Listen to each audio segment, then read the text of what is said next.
So, good morning, everybody, and welcome to Sunday morning meditation. This nippy weather always makes me think, I bet it's snowing in the mountains somewhere. So, I hope everybody's well and staying safe.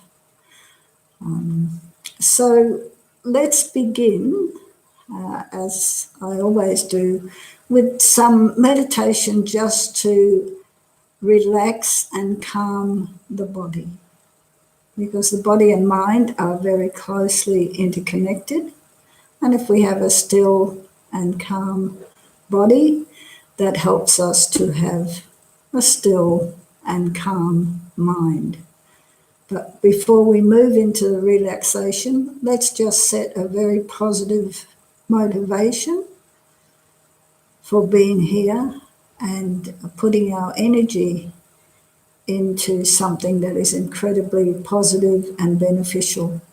So let's have the thought that any benefit that we get from the session this morning, that it flows on to everybody we come into contact with. And of course, it benefits us as well. So just take a few moments to open your heart and set this altruistic motivation. And you can use your own words. I'm just kind of, suggesting a particular mindset.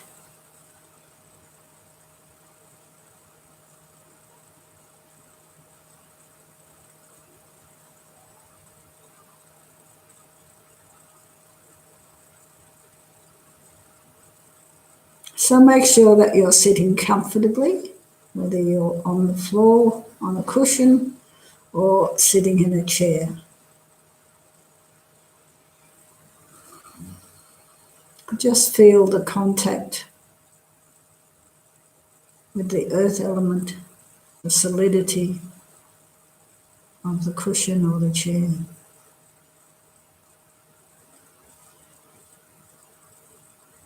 And focusing at the top of the head.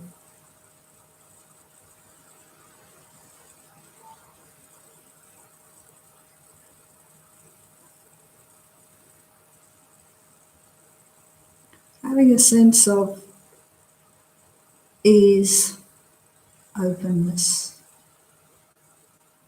relaxation. Spaciousness, perhaps, is a very useful term, I think. Moving down to the forehead. Checking for any tension there.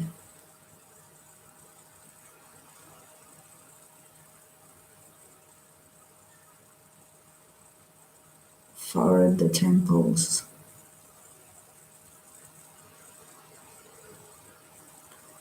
Moving down to all those little muscles around the eyes.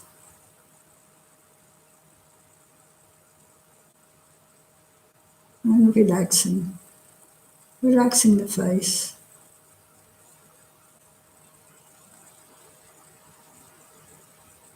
Relax the eyes themselves.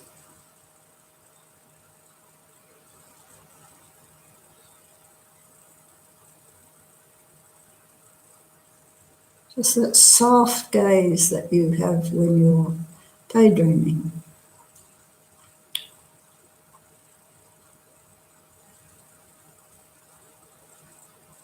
Moving down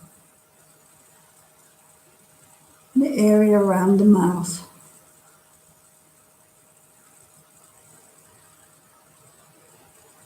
And anytime you notice tension, imagine that it leaves your body with the out-breath and simply dissolves into space.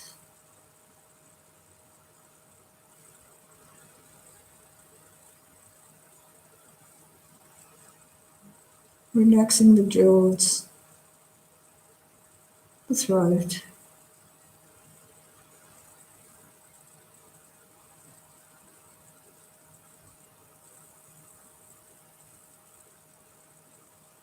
Gently going back to the top of the head, moving down the back of the head,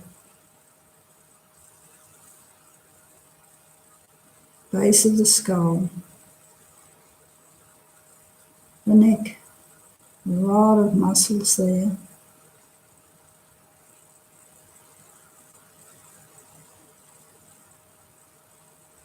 Shoulders,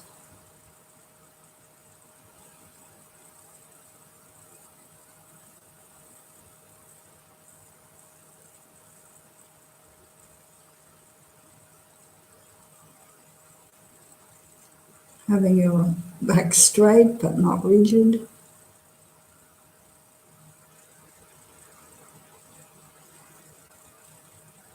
Checking the shoulder blades.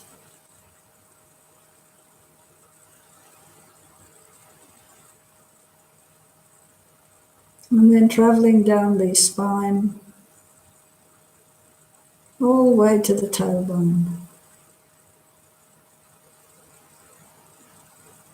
And becoming more and more at ease with each out breath.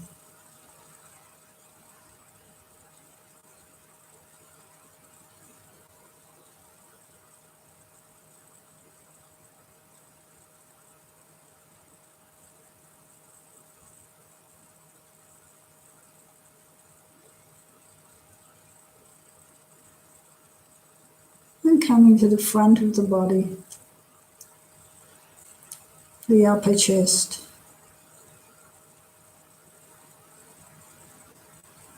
area around the sternum and the belly.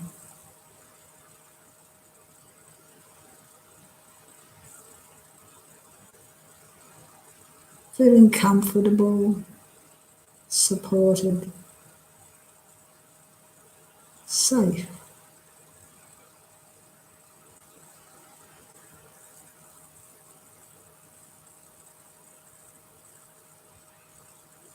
Coming back to the tops of the shoulders. I'll be spending a little bit of extra time here. It's an area where a lot of us hold tension.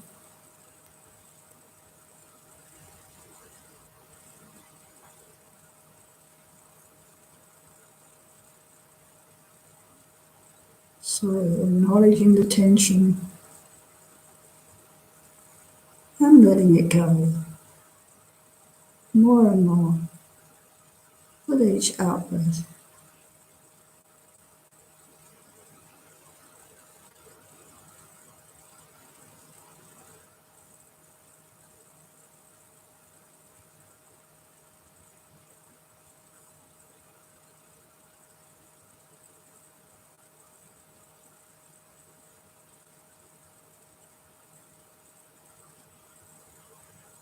Experiencing the body still, quiet, peaceful.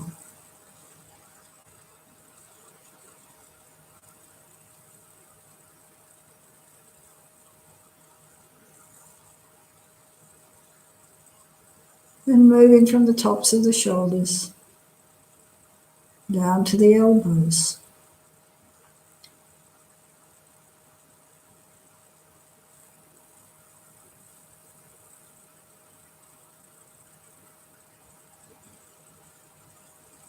And from there to the wrists, back of the hands, palms of the hands, all the way to the fingertips.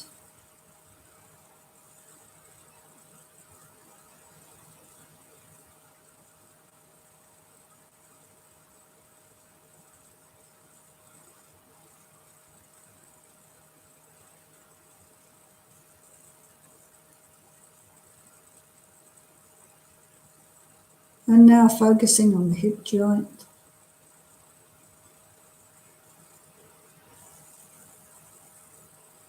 Traveling down through the thighs to the knees.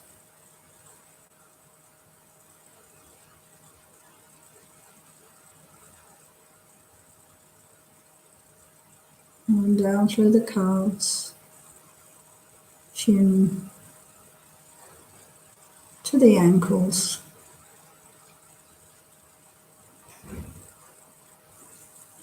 the top of the feet, and the soles of the feet, and all the way to the tips of the toes.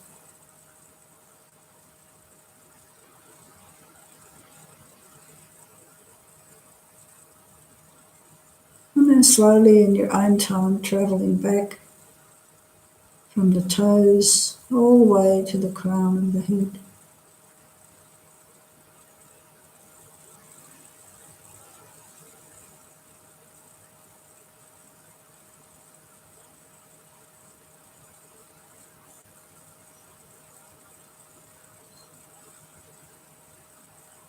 And then taking some time to feel aware of the whole body.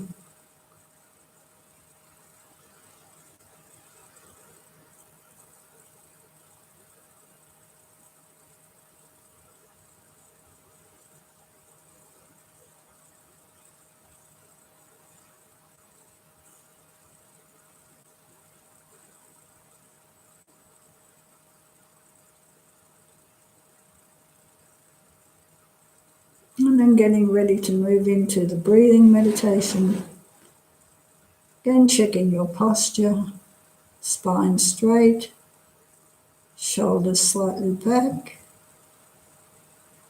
chin just a tiny bit tucked in so that your gaze falls to the floor in front of you, and resting your tongue behind the top teeth.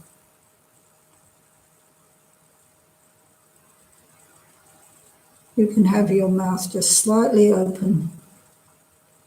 It's good to have your eyelids lowered and your eyes a little bit so your eyes are not completely shut. But if that feels uncomfortable, it's okay to shut your eyes. Or maybe you can practice now and again having the eyes just slightly open, because that counters our tendency to fall asleep. When we shut our eyes, that's usually the signal that our body gets. It's time to go to sleep.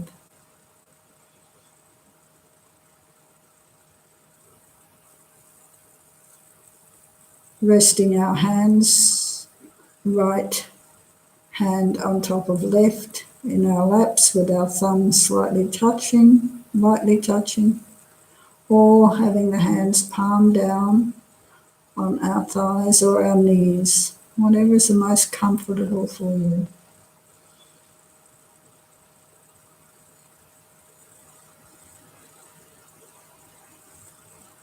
And again, just touching base with our positive motivation as we move in to the breathing meditation.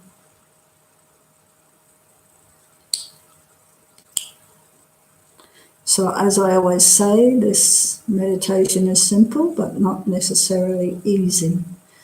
It's simple because the only thing we need to do is to merge our awareness with the breath. The whole of the in-breath and the whole of the out-breath. And to be aware when the mind wanders, and when that happens, which it often does, just gently but firmly bringing the awareness back to our object of focus, which is the breath. I think in Tibet they have an analogy that the breath is like a horse and our awareness is like the rider. So they really need to be together. At the same, so we need to be relaxed, but also alert. And if your mind wanders, don't beat yourself up. This is meditation practice. So let's go.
Keeping the body as still as possible during the meditation.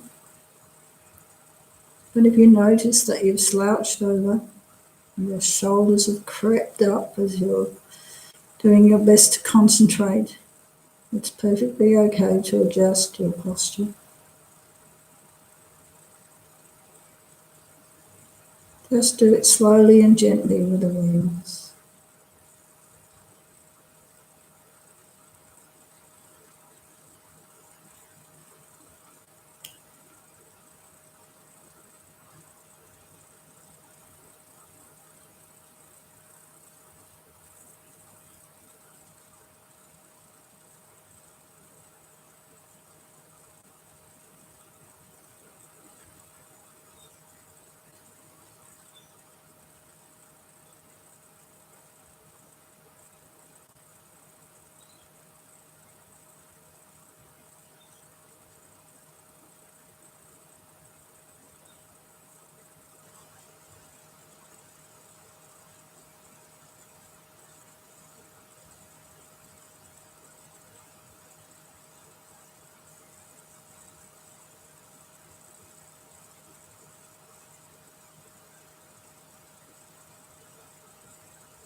Again and again, bring the awareness back.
So have a little stretch, sip of your drink.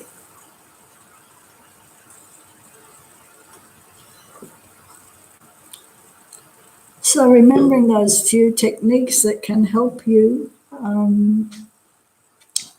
to not be distracted. One is counting the breath. So counting each inhalation and exhalation as one. So in and out, one, in and out, two, in and out, three, and going up to 10. And if you get to 6 or whatever number you get to and you notice that the mind is distracted, without judging yourself, don't beat yourself up, start again at 1.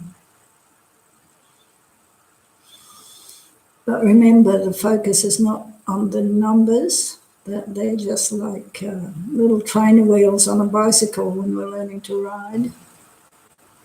It's a way to help us keep the awareness with the breath.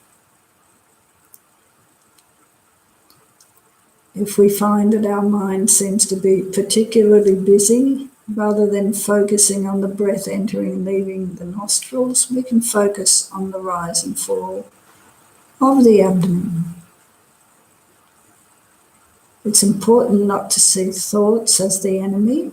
That's just an indication that we have lost the focus. We're no longer focusing on the breath. So what do we do with thoughts? Well, we don't do anything. We don't engage and allow them to carry us away. And neither do we try to push them away. We simply notice and bring the awareness back. Same with sounds, an itch on your elbow. Just note and bring the awareness back. Sometimes with thoughts we can label them, and then they kind of, figuratively speaking, they pop like a bubble. So a thought comes up and we say, remembering, planning, worrying. So they're just a few simple techniques that you can use if they're helpful. None of them are compulsory, just kind of variations on a theme. So I think that we all know if we persevere with our meditation practice, it becomes very beneficial and it becomes something that we don't want to miss. So I hope that's happening for you.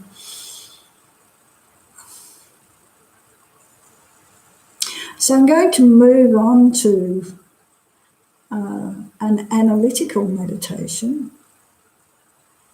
By now our mind should be relatively calm and peaceful and focused. And so there are two types of meditation in the Buddhist tradition. So one is single-pointed concentration, which we have just been practicing. And the second one is called analytical meditation. And as the name implies, we are now going to analyze a particular topic so that with this calm and focused mind, we can come to a deeper understanding. And today, we're going to look at the faulty logic of I. It doesn't, capital I. We don't mean eyes. It's interesting because everything we do comes from the I. Think about it. We wake up in the morning and I'm going to get up now. I'm going to the bathroom. I'm going to have breakfast. I like porridge. I don't like cornflakes. I. So let's have a look. Let's examine this I. So at the beginning of this meditation, there's a quote by a Zen master, and it goes like this. Of course, the bird we see and hear exists. It exists. But what I mean by that may not be exactly what you mean. So here we're actually working with the Buddhist teachings on emptiness. And it's very important that we understand that emptiness does not mean nothingness. And when we talk about whether or not the I exists, we're really exploring how the I or the self exists.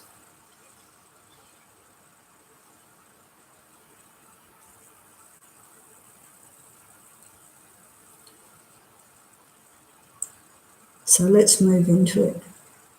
So our Western culture does not generally question the substantial nature of the self. The self seems self-evident, as it were, and inarguable. We may in fact find it absurd when someone suggests that perhaps the self or the I doesn't exist. Remember, we're talking about how it exists. We know there are trees, there are birds, there are people, and there is me. Oh, I thought I was going to sneeze, but just a prickly nose. So, Buddhism is not disputing the basic reality of the existence of different objects or beings, but there is more subtlety to this question than we may at first realize. In fact, significant problems arise if we take at face value the existence of the I as suggested by our culture and, in fact, our language. So let us explore what we mean when we use this word, I.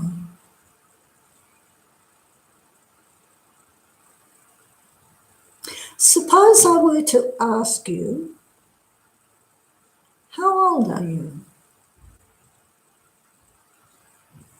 So you would probably answer promptly, well, I'm 37 or whatever. And then let me ask, what colour are your eyes?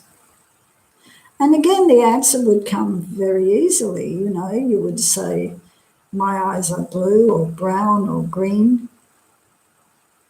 This answer just arises naturally and immediately. But let's look at each of these responses in detail, because we're going to discover something odd.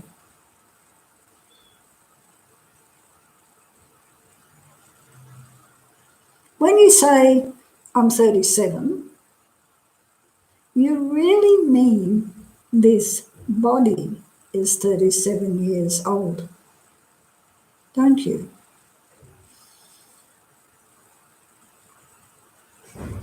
You don't necessarily mean that all of you is 37.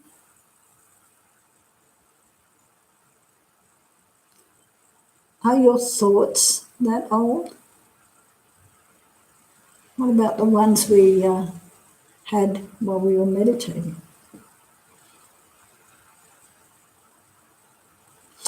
And what is the age of the mood that you're feeling right now? Perhaps it came on today, an hour ago. Just hypothetically speaking. So when we say, I'm 37, I is taken to be the body, isn't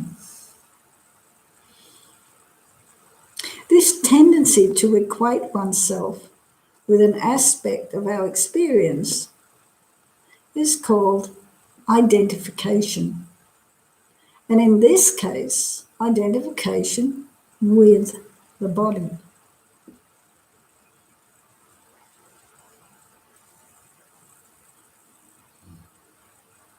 When you say, my eyes are blue, however, then the I is not the body, the eyes, but the owner of the body. because we say, my eyes.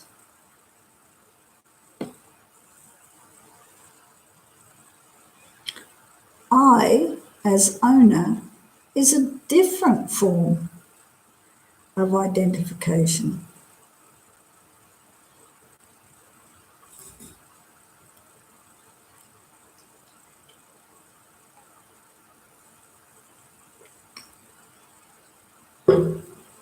Feel into this sense of I as the owner of the body.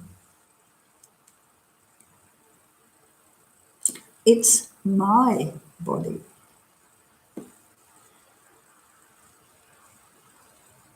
And inquire, where is that owner located?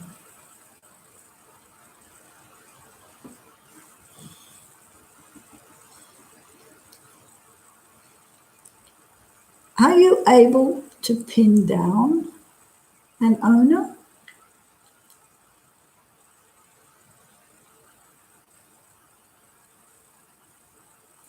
Is the owner inside the body or outside?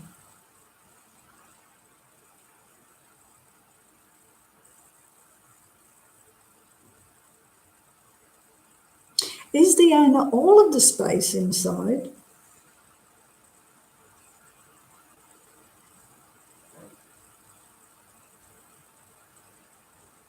These are some of the questions the Buddha pointed to 2,600 years ago. So which are you really?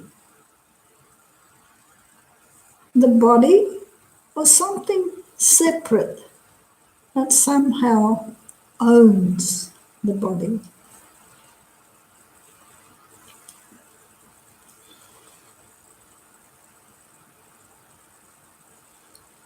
These are two different things.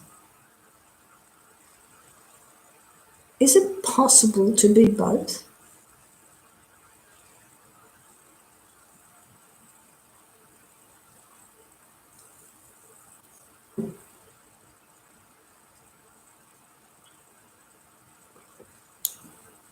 We can find the same confusion around the mind. When we say, I am happy, we are equating I with happiness, an emotion or a state of mind. But we do say it, don't we? I am happy.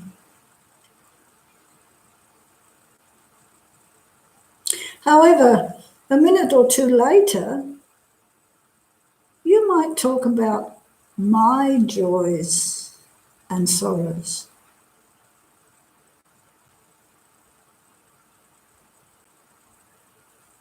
Now you are the owner of the emotions.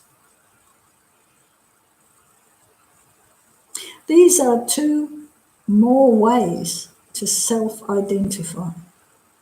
So are you the emotion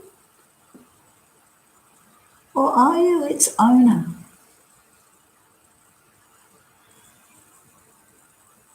Can you be both?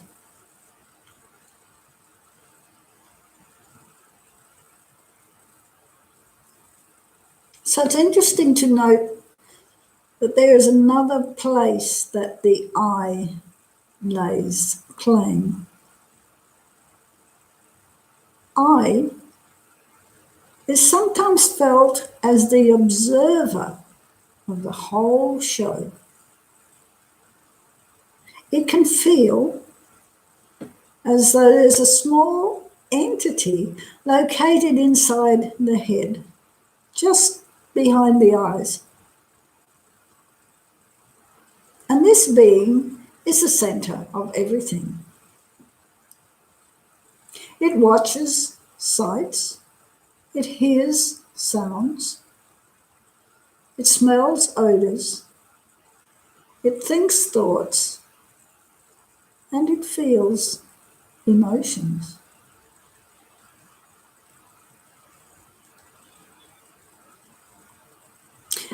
I seems to stay the same over time through many changing experiences.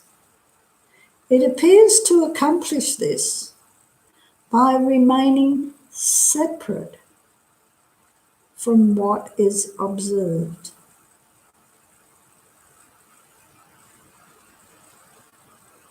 And it feels as though this observing I was with us in primary school, and it's here today, and it will be just behind our eyes until we die.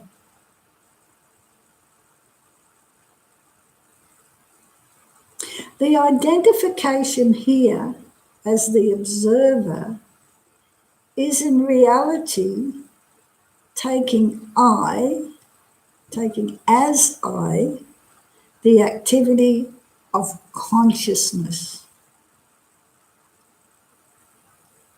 the faculty of mind that receives or knows the sense impressions that arise moment after moment.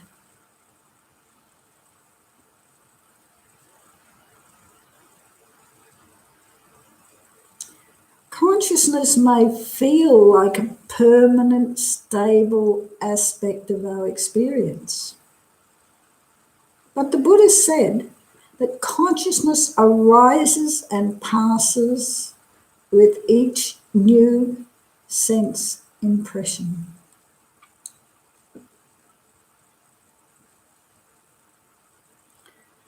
So this is another way the I is equated with an aspect of experience.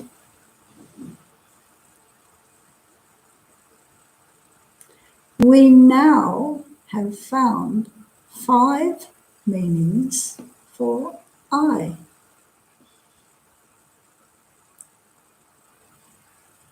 I as the body, I as the owner of the body, I as the emotions, I as the owner of the emotions, and I as the observer. Which are you really?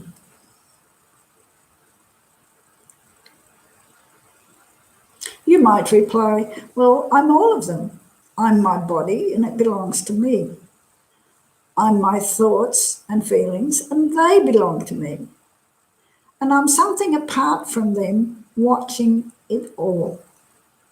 I'm everything you said, all wrapped up in one. So we've now arrived at the conventional understanding of the self. In this culture, when we talk about what I am, it's this whole package. And this is what we mean by a person. And it's what we mean by I. So we've now arrived at a place where, upon looking closely, the absurdity of conventional understanding becomes apparent. So this view of the I or the self in Buddhism is often referred to as the unexamined truth. Think about it. How many selves are you? Are you a self as the organ of your liver and also as the emotion of compassion? Are these the same I or different? Are you a self as your political views and also as the consciousness that hears a bird call? Are these the same I or different?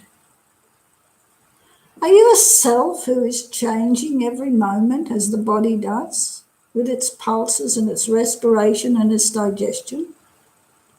Or Are you an ongoing self who is the stable observer of the changes? Are these the same I or different?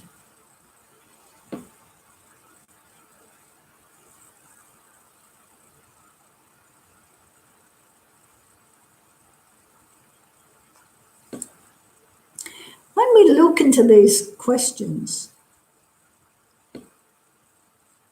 what we find are little more than collisions of unexamined language habits around I and my. We have found these terms useful to distinguish one person from another in social dialogue and to establish social guidelines around possessions. But by not examining the terms closely, we have stretched the idea of self so far that it does not actually make sense.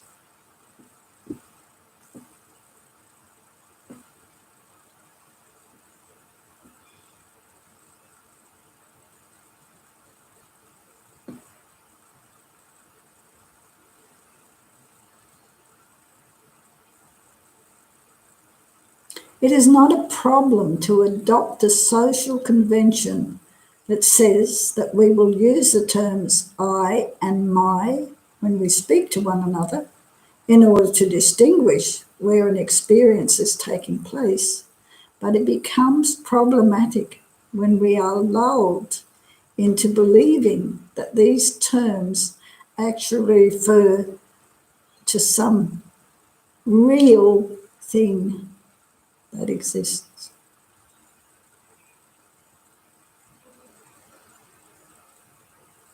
So now you're probably totally confused. The first time I was at a class where we examined this aspect of Buddhist philosophy, I was also totally confused.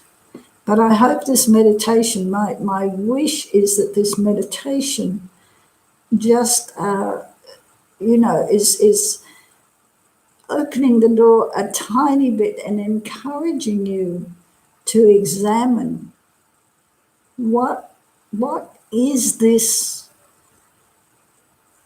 entity, this thing that we call I? How does it exist?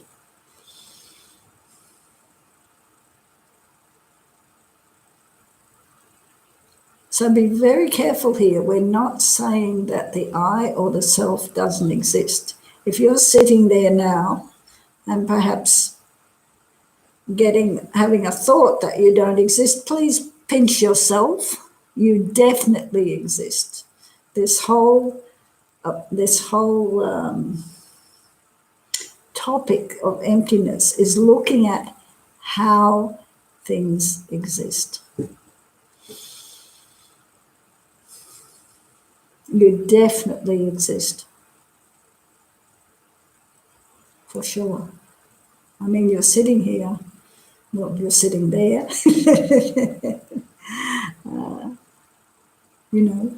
listening to the meditation session. So it's all about how we exist and how we perceive the I. So I hope that you've all become curious now.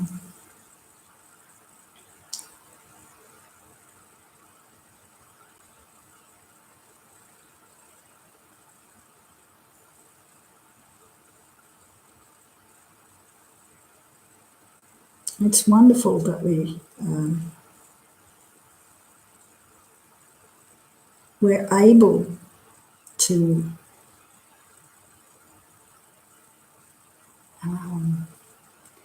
use this mind and body, which is the basis of designation for the self. It's so amazing that we can use this mind and body in an incredibly positive way to benefit others, that we can come to understand our mind and how it works and that we can develop loving kindness, compassion, and wisdom, and that we can open our hearts to others.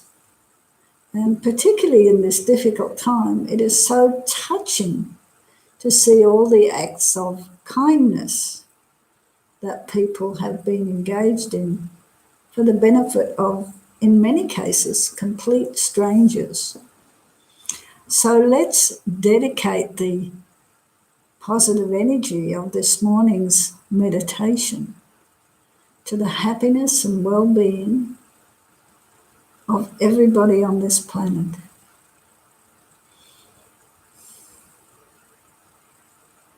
Including ourselves.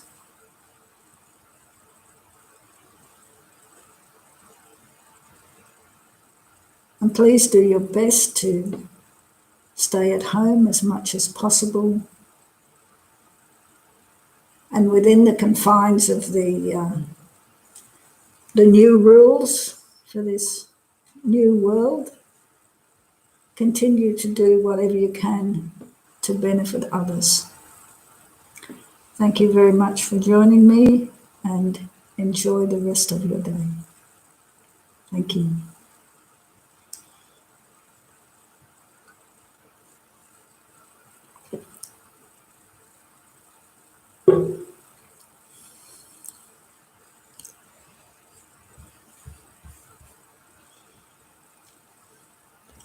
Om Mani Padme Hum.